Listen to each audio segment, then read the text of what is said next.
Lantas apa saja unsur-unsur pidana yang harus dibuktikan Kejaksaan Agung dalam kasus korupsi impor gula dengan tersangka mantan Menteri Perdagangan Tom Lembong? Kita bahas bersama Jamin Ginting, pakar hukum pidana Universitas Pelita Harapan dan juga anggota Komisi 3 DPR fraksi PKS Nasir Jamil. Selamat petang Bapak-bapak, terima kasih sudah bergabung di Kompas Petang. Selamat Saya ke petang. Bang Nasir terlebih dahulu. Bang, ini ketua Anda ini bilang bahwa tersangkanya kasus Tom Lembong ini sumir katanya. Dari Komisi 3 sendiri, Bang Nasir, bagaimana melihat bahwa ada hebohan publik dari tersangkanya Tom Lembong ini? Maaf, yang mengatakan sumir itu siapa ya?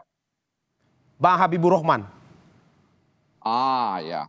Jadi begini, pada prinsipnya pimpinan dan anggota Komisi 3 itu memberikan dukungan penuh terhadap upaya penegakan hukum yang dilakukan oleh Kejaksaan Agung Republik Indonesia. Begitupun ya, kami perlu mengingatkan ya aparat penegak hukum di Kejaksaan bahwa Jaksa Agung sering mengingatkan jajarannya dalam penegakan hukum itu harus mendekatkan diri pada akal sehat dan nurani yang konsisten kepada kebenaran. Jadi kalau merujuk kepada itu, maka apa yang dilakukan oleh Kejaksaan Agung terhadap Tom Lembong, pertanyaannya apakah itu sudah sesuai dengan nurani dan akal sehat yang konsisten kepada kebenaran. Jadi memang ketika Tom Lembong ditetapkan sebagai tersangka, banyak komentar yang diberikan oleh publik, baik yang di darat maupun yang di udara. Mereka terkejut karena tidak ada angin, ya tidak ada hujan, meskipun memang disebut bahwa sudah 3 kali pemeriksaan. Nah karena itu memang sudah sepatutnya, karena ini sudah terbuka ya dan menjadi pembicaraan di ruang publik, maka Kejaksaan tidak boleh ragu untuk menyajikan ya unsur-unsur apa saja yang dikenakan kepada Tom Lembong sehingga dia harus bertanggung jawab.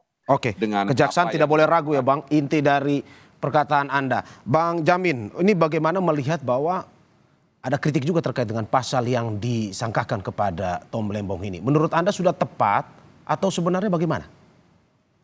Ya, kita mengambil dari apa yang disampaikan Kapolres Kejaksaan saja ya. Beliau mengatakan kalau pasal yang diduga itu adalah pasal 2 dan 3, di mana perbuatan melawan hukum yang yang rencananya nanti akan disangkakan kepada beliau itu adalah adanya kesalahan administratif ataupun kebijakan. Nah, kalau kita menganalisis secara benar ya, dalam konteks pasal 2 itu, kerugian negara itu yang diinginkan dalam pasal 2 itu bukan adalah onreh matahkedat, bukan kesalahan maladministratif, bukan kesalahan kebijakan, dan bukan juga onreh matah, kesalahan keperdataan, tetapi namanya Weatherly hate. Weatherly hate itu terkait dengan perbuatan melawan hukum dalam arti pidana. Nah, jadi kalau disampaikan ada orang menteri mengeluarkan suatu kebijakan di mana kebijakannya itu memiliki indikasi kerugian negara. Nah, indikasi kerugian negara itu dikarenakan kebijakan karena keperdataan kah atau karena kebijakan yang merupakan ranah hukum administratif. Nah, pasal 2 itu kalau dia tidak menguntungkan diri sendiri atau orang lain atau dia tidak mendapatkan keuntungan apapun, itu tidak masuk pidana. Apalagi kalau Tom Lembong. Kalau Tom Lembong, kalau dari penjelasannya itu, dia menyatakan ada kebijakan yang salah dalam pengimpor gula sehingga negara rugi. Nah, kebijakan yang diambil pada saat itu harusnya dikorektif dengan kebijakan administratif pada saat itu. 9 tahun yang lalu. Setahun, 2 tahun, 3 tahun, itu kan ada pemeriksaan. Pertanyaannya, kalau ada pemeriksaan, apa hasil pemeriksaan pada saat itu? Nah, itulah korektif.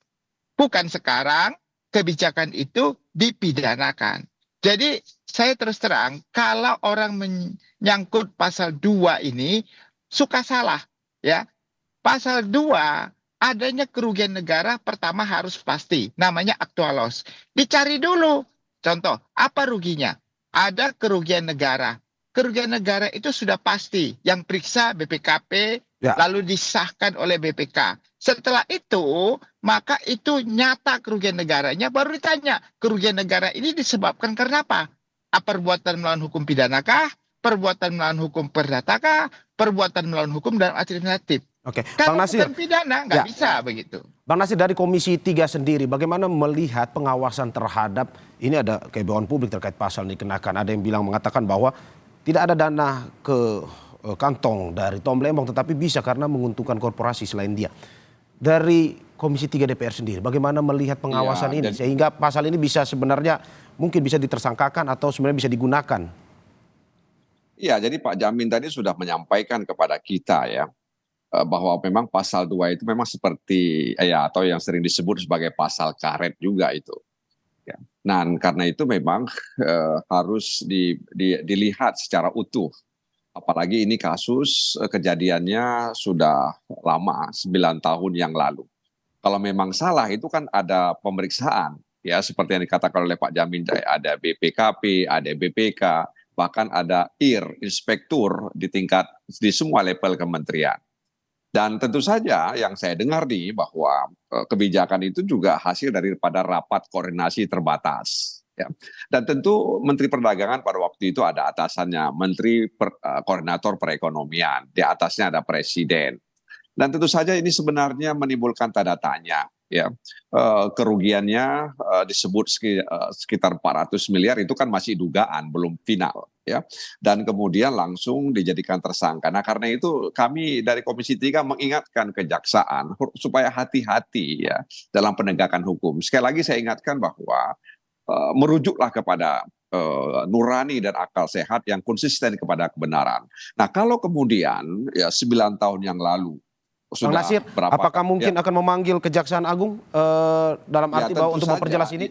Ya tentu saja dalam masa sidang ini memang kita sudah agendakan untuk rapat kerja dengan sejumlah mitra kerja Komisi 3. Dan tentu saja ini akan kita sounding, kita konfirmasi, dan tentu saja nanti kita tidak akan mengintervensi ya penegakan hukum, tapi kita ingin menjaga institusi penegak hukum ini agar mereka tidak diseret-seret ke sana kemari dalam tanda kutip ya, Ya. sehingga kemudian berpotensi untuk mengkriminalkan orang.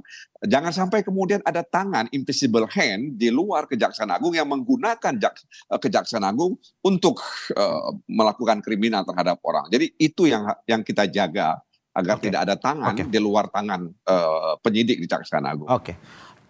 Bang Jamin, ini ada informasi bahwa sebenarnya pihak kuasa hukum Tom sudah mengatakan bahwa surat impor sudah sepengetahuan Menko dan atasannya.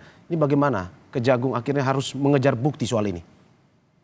Ya itulah maka saya katakan sekarang menteri-menteri yang ada sekarang kalau mengambil kebijakan lalu kebijakannya itu mengakibatkan kerugian bagi negara, dia tidak diuntungkan akan dipidana tipikor.